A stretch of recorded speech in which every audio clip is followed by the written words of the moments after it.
Sir, ఈ Ahmedabad air India flight క్రాష్‌కి సంబంధించి ఒక ఇంట్రెస్టింగ్ న్యూస్ ఇప్పుడు చక్కర్లు కొడుతుంది సార్. అదేంటంటే ఈ ఫ్లైట్ క్రాష్‌కి సంబంధించి దీనిపైనే ఒక సినిమా తీయబోతున్నారు అని చెప్పేసి వార్త వైరల్ అవుతుంది. అది కూడా రాజమౌళి గారు and Hollywood director Stephen Spielberg వీళ్ళ కాంబినేషన్‌లోనే ఈ సినిమా హాలీవుడ్ రేంజ్‌లో రాబోతుందని కూడా చెప్తున్నారు. సో, అందుకు రిజిస్ట్రేషన్ కూడా 11A టైటిల్‌తో కూడా రిజిస్ట్రేషన్ చేయించారని కూడా చెప్తున్నారు. అసలు మరి నిజంగా ఈ మూవీ రాబోతుందా? లేకుంటే ఓన్లీ సోషల్ మీడియాలో రూమర్సేనా? అండ్ గతంలో ఎప్పుడన్నా ఈ ఫ్లైట్ క్రాష్‌కి సంబంధించి హాలీవుడ్‌లో గానివ్వండి, లేకుంటే మన ఇండియాలో గానివ్వండి ఏవన్నా మూవీస్ వచ్చాయా సార్? యాహ్! చాలా మూవీస్ వచ్చాయి. దాని విషయం నేను తర్వాత చెప్తాను. అయితే ఇప్పుడు ఈ రూమర్ అయితే వ్యాప్తిలో ఉంది. ఇది అఫీషియల్‌గా అయితే లేదు. 11A అనే ఒక సినిమా టైటిల్ అయితే రిజిస్ట్రేషన్ అయిందని చెప్తున్నారు. ఇది ఇంటర్నేషనల్ ప్రొడక్షన్ అని చెప్తున్నారు. అంటే రాజమౌళి డైరెక్ట్ చేస్తాడా లేదో తెలియదు గానీ, రాజమౌళి, స్పీల్బర్గ్ కలిసి దీన్ని ప్రొడ్యూస్ చేయబోతున్నారు ఇంటర్నేషనల్‌గా. ఎందుకంటే గతంలో కూడా రాజమౌళిని, స్పీల్బర్గ్ కావచ్చు, తర్వాత జేమ్స్ కెమెరూన్ ఇలాంటోళ్ళు కలవడం, రాజమౌళి సినిమాల్ని మెచ్చుకోవడం, కలిసి పనిచేద్దామని చెప్పడం ఇవన్నీ కూడా మనం చూసాము. ఇప్పుడు కూడా రాజమౌళి ఇంటర్నేషనల్ ప్రొడక్షన్లుగా 1000 కోట్ల బడ్జెట్‌తో మహేష్ బాబుతో అడ్వెంచర్ ఫిల్మ్ తీస్తున్నాడు. సో ఇక్కడ కూడా ఈ సినిమా డిస్ట్రిబ్యూషన్‌కి సంబంధించి కూడా స్పిల్బర్గ్, కెమెరాన్ ఇన్వాల్వ్ అయ్యే అవకాశాలు ఉన్నాయని చెప్తున్నారు. సో ఆహ్, ఇదేందంటే రాజమౌళి టార్గెట్ ఇప్పుడు ఇంటర్నేషనల్ మార్కెట్, రెండోది ఆస్కార్ అవార్డుకి సరిపోయే మెటీరియల్ ఉన్న సబ్జెక్టుల్ని ఎంచుకోవడం, ఇవన్నీ కూడా రాజమౌళి, ఎందుకంటే అతనికి డైరెక్టర్గా ఆస్కార్ అనేది అతని టార్గెట్. సో కాబట్టి ఈ ఈ సబ్జెక్ట్ అయితే రియల్ సంఘటన, దీంట్లో ఎమోషన్స్ విపరీతంగా ఉన్నాయి. దీన్ని కానీ మనం చేయగలిగితే మనకు ఆస్కార్ వచ్చే అవకాశం ఉందనేది రాజమౌళికి అనిపించినట్టు చెప్తున్నారు. సో దీంట్లో స్పిల్బర్గ్ కూడా ఇన్వాల్వ్ అయితే టెక్నికల్ గా చాలా హై స్థాయిలో ఉంటది. ఇప్పటి వరకు రాని స్థాయిలో టెక్నికల్ ఫినిష్ అనేది చేస్తారు అనేది అంటున్నారు. సో ఆ, చేసే అవకాశం ఉందా అసలు? మామూలుగా అయితే ఫ్లైట్ క్రాష్ అంటే సడన్ గా ఫ్లైట్ క్రాష్ అయిపోయింది ఇది. దీనికి ఎక్కువ టైం లేదు. గాల్లో ఎక్కువసేపు ఉండి స్ట్రగుల్ అయ్యి, లేకపోతే ఇంకోటో ఆ డ్రామా లేదు. గాల్లోకి ఎగిరింది, 625 ఫీట్కి వెళ్ళింది, కుప్పకూలిపోయింది. ఇదంతా కూడా మొత్తం 59 సెకండ్లలో జరిగిపోయింది. అక్కడ కిందికి దిగే దగ్గర అతనికి కేవలం 5 సెకండ్లు మాత్రమే మాట్లాడడానికి టైము పైలట్ కి ఉంది. సో అందువల్ల మేడే మేడే మేడే అని, తర్వాత థ్రస్ట్ లేదని, పవర్ లేదని, గోయింగ్ డౌన్ అని, ఈ 3 మాటలు మాత్రమే అతను చెప్పగలిగాడంటే ఎంత వేగంగా అది పడిపోయిందో మనకు తెలిసింది. అయితే దీన్ని సినిమాగా మలిచేటప్పటికి మనకి పర్స్పెక్టివ్ అనేది ఇంపార్టెంట్. అంటే ఏ పర్స్పెక్టివ్ నుంచి సినిమా తీయబోతున్నాం. లెవనీ అనే టైటిల్ కానీ వాస్తవం అయితే బతికిన అతని పర్స్పెక్టివ్ నుంచి తీసే అవకాశం ఉంది. అంటే ఇతను దీంట్లో కూడా మళ్ళీ మామూలుగా మన వాళ్ళు ఏం చేస్తారు, రాజమౌళి గారిని ఎవరైనా రియాలిటీకి ఫిక్షన్ ని యాడ్ చేస్తారు. సో రాజమౌళి ఇప్పుడు అటు ఇద్దరు బతికి వేరు వేరే పీరియడ్ లో ఉండే కొమరం భీమాలు, సీతారామన్ కలిపి ఒకే పీరియడ్ లో ఉన్నట్టు, వాళ్ళ మధ్య అన్నదమ్ముల అనుబంధం ఉన్నట్టు కలిపి తీసేశాడు కదా. హిస్టారిక్ ఫాంటసీ అంటారు దాన్ని.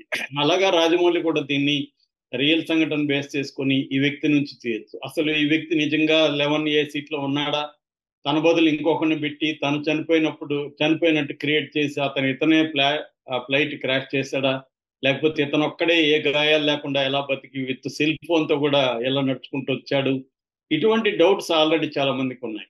కాబట్టి ఆ యాంగిల్లో ఇతను విక్టిమా, లేకపోతే ఇతనే టెర్రరిస్టా అన్న యాంగిల్లో ఈ సినిమా చేయొచ్చు. రెండవది, దీంట్లో అనేక ఇండివిజువల్ స్టోరీస్ ఉన్నాయి. రకరకాల కథలు మనం కూడా కొన్ని చెప్పుకున్నాం. బతికిన ఇతనితో పాటు చనిపోయిన 241 మంది చనిపోయారంటే 241 స్టోరీస్ ఉంటాయి. అందులో టాప్ గా ఒక 10 స్టోరీస్ తీసుకున్నా కూడా రకరకాల స్టోరీస్ ఉంటాయి. అంటే కొత్తగా పెళ్ళయి భర్తను కలవడానికి వెళుతున్న భార్య, తండ్రి ఆ చనిపోతే అంత్యక్రియలకు వచ్చిన, ఇండియాకి వచ్చిన ఒక కొడుకు, తర్వాత ఇద్దరు గే కపుల్, బ్రిటిష్ గే కపుల్, వాళ్ళు సరదాగా ఇండియాకి వచ్చి వెళ్తున్నారు, గుడ్ బై ఇండియా అని వీడియో తీశారు. తర్వాత భార్య చనిపోతే ఆమె అస్థికల్ని ఇండియాలో కలపాలని ఆమె చివరి కోరిక. 18 రోజులైంది భార్య చనిపోయి, అస్థికల్ని తీసుకొని వచ్చి ఇండియాలో కలిపి వెళ్తున్న ఒక భర్త. తర్వాత ఒక డాక్టర్ ఫ్యామిలీ, వాళ్ళ భర్త లండన్ లో ఉన్నాడని తన ఇద్దరు కొడుకులు, కూతురుతో కూడా వెళ్ళే ఫ్యామిలీ.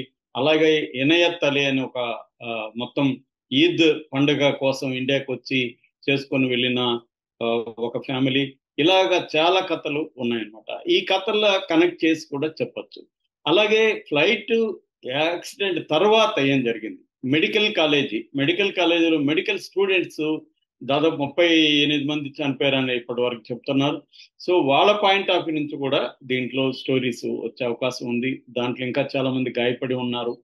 సో ఇదొక యాంగిల్ అయితే, దేశభక్తి యాంగిల్, అసలు దీని వెనుక పాకిస్తాన్ కుట్ర ఉందా, టర్కీ సహాయంతో పాకిస్తానే దీన్ని పేల్చేసిందా? ఎందుకంటే దాదాపు 9 ఎయిర్పోర్ట్లలో టర్కీ గ్రౌండింగ్ యాక్టివిటీస్ చేస్తుంది, గ్రౌండ్ సర్వీసెస్ ని అందిస్తుంది. టర్కీకి సంబంధించి సెలబీ అనే కంపెనీ. కాబట్టి వాళ్ళు అనుకుంటే ఈ ఫ్లైట్ లో కాన్ఫిగరేషన్ సెట్టింగ్స్ ని ఈజీగా మార్చేయచ్చు. ఆ కాన్ఫిగరేషన్ సెట్టింగ్స్ ఏమైనా మార్చడం వల్ల ఇది జరిగిందా, ఇది చివరి నిమిషంలో పైలట్ తెలిసిందా, లేకపోతే పైలట్ ఫ్యామిలీని వాళ్ళు కిడ్నాప్ చేసి పైలట్ ని కూడా బెదిరించారా? ఇలాగ అనేక యాంగిల్స్ లో నుంచి కూడా దీన్ని తీసుకెళ్లొచ్చు. అప్పుడు దేశభక్తి కోణం, మన ఆపరేషన్ సింధూరు, ఇవన్నీ కూడా దాంట్లో వస్తాయన్నమాట. ఇలాగా అనేక రకాల యాంగిల్స్ లో నుంచి దీన్ని తీయచ్చు. అట్లాగే చివరి నిమిషంలో వీళ్ళని కోల్పోతుంది అనుకున్నప్పుడు ఆ ప్రయాణికులు ఎవరెవరు ఎలా రియాక్ట్ అయ్యారు అవన్నీ కూడా వస్తాయన్నమాట. సో ఇలాగ మల్టిపుల్ పర్స్పెక్టివ్స్ లో, మల్టిపుల్ యాంగిల్స్ లో ఈ సినిమా తీసే అవకాశం అయితే ఉంది. అయితే గతంలో తీయలేదా అంటే, ముందుగా హాలీవుడ్ చూస్తే హాలీవుడ్ లో రియల్ సంఘటనలు బేస్ చేసుకొని వచ్చిన టాప్ సినిమాలు చెప్పాలంటే సల్లీ అనే సినిమా నెంబర్ 1 గా చెప్పుకోవచ్చు. ఇది టామ్ హ్యాంక్స్ యాక్ట్ చేశాడు. ఇది సల్లెన్బర్గ్ అనే ఒక కెప్టెన్ సల్లెన్బర్గ్ అనే ఆయన ఫ్లైట్ కి పక్షి వచ్చి ఢీకొన్నప్పుడు ఫ్లైట్ కూలిపోతుంటే దాన్ని చాలా జాగ్రత్తగా హడ్సన్ రివర్ లోకి తీసుకెళ్లి హడ్సన్ రివర్ లో దాన్ని ల్యాండ్ చేయగలిగాడు. అందులో 155 మందిని ఆయన సేవ్ చేయగలిగాడు. లేకపోతే ఆయన తెలివితేటలు, ఆయన సమస్ఫూర్తి కానీ లేకపోతే యుఎస్ ఎయిర్వే ఫ్లైట్, అది ఎయిర్ బస్ 320, ఆ ఫ్లైట్ మొత్తం వేరే దగ్గర ల్యాండ్ మీద కానీ కూలిపోయిన ఉంటే మొత్తం 155 మంది చనిపోయేవాళ్ళు.